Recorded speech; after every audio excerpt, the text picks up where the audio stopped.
pause de quelques minutes pour parler justement de ce qui nous intéresse aujourd'hui, de l'angoisse chez Jean-Paul Sartre. Et donc j'ai toujours avec moi l'auteur de Jean-Paul Sartre, Une vie d'angoisse. Je ne sais pas pourquoi vous avez écrit ça, mais bon, c'est votre titre. Pouvez-vous m'expliquer comment elle a perçu l'angoisse chez Jean-Paul Sartre, s'il vous plaît?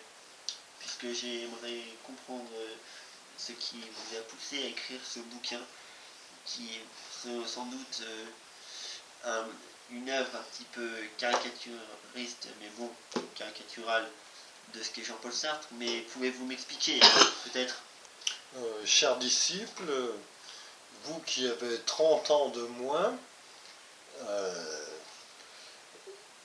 vous avez suivi mes cours de philosophie pendant 2 ans sur Jean-Paul Sartre. Je sais, mais entre-temps, j'ai pu écrire une thèse qui a réfuté totalement votre apprentissage, votre enseignement. Mais justement. Je voulais vous le dire, cher disciple. Mais j'ai eu le temps de me faire a priori un enseignement personnel et des réflexions très éclairées, d'ailleurs, sur Jean-Paul Sartre. Bon. Car je dois dire que, oui. Et cher disciple, si vous me laissez parler, je pourrais un peu parler. Mais vous savez que l'angoisse chez Sartre, c'est ce que nous avons à dire. Alors parlez-moi de l'angoisse chez Sartre. Parlez-moi de l'angoisse chez Sartre. Bon, l'angoisse chez Sartre, oui, elle est toujours en situation. C'est-à-dire que elle doit être... Jean-Paul Sartre n'est pas un philosophe éternel et métaphysique.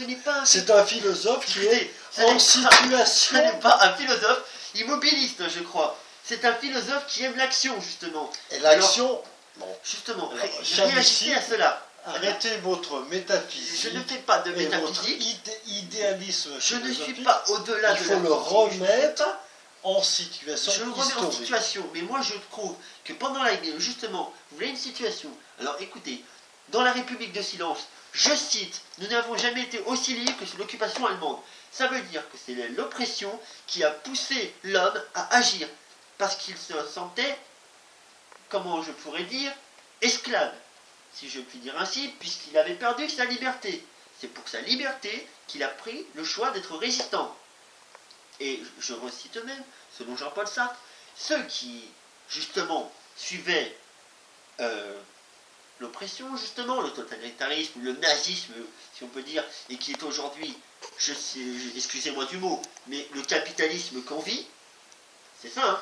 Exactement, cher disciple. Écoutez, et donc, je vais paraphraser. Je vais paraphraser, mais je ne veux pas de paraphrase. Laissez-moi finir. Je veux de l'argument son prêt. Alors, je vais le redire et je vais le réactualiser en situation. Nous n'avons jamais été aussi libres que sous l'occupation économique actuelle en 2011 dans l'occupation et dans l'ordre économique du capitalisme. Nous ne sommes pas libres car nous devons rendre des comptes. Et justement, il faut agir et arrêter de se voiler la face et arrêter de suivre le capitalisme. Vous avez une lecture de Jean-Paul Sartre qui est de 40 et 45. Moi, vous êtes un historien de Jean-Paul Sartre. Je ne suis pas un historien. Et moi, je veux le remettre dans la dictature capitaliste intellectuelle. On n'est plus sous Vichy, on n'est plus sous l'occupation allemande. Nous sommes sous la dictature de Sarkozy. Des agences de notation.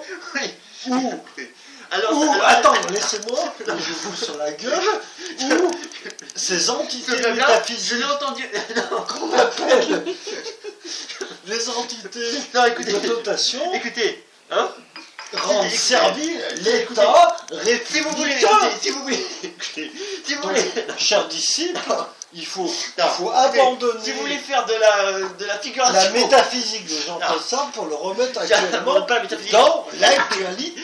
Si vous voulez faire de la figuration, nous sommes dans une dictature économique mais la dictature